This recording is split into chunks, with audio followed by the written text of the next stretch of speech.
अहिले चाहिँ म चाहिँ यहाँबाट बगैँचामा घुम्दैछु। बिहान यहाँ यस्तो मर्निङ वक आउँदाखेरि घाँसहरू काटिराखेको थियो है।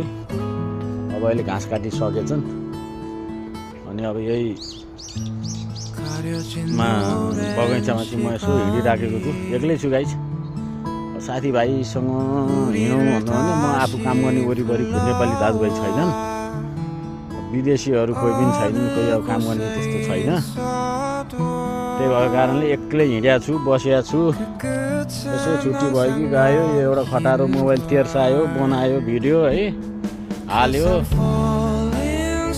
फेरि मलाई यो अरूले लाइक कमेन्ट गर्दै लानु भाइरल हुँला भनेर होइन है गाइस। म चाहिँ लाइफमा चाहिँ भनौँ न, यो त लाइफमा त मैले एकदम यो क्षण मेरो लाइफको लागि एकदम महत्त्वपूर्ण क्षण हो।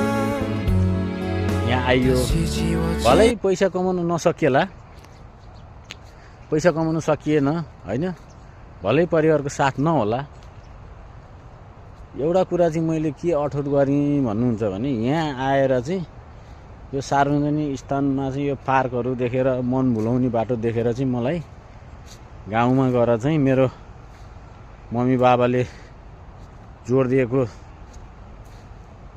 मम्मी बाबाले सुरक्षित गरेर राखिदिनु भएको चाहिँ जग्गामा चाहिँ एउटा यस्तो रमणीय ठाउँ बनाउनु मन छ गाइज। यो रुखै रुख छ नि, यो रुख चाहिँ यहाँ सजाउनको लागि छ होइन।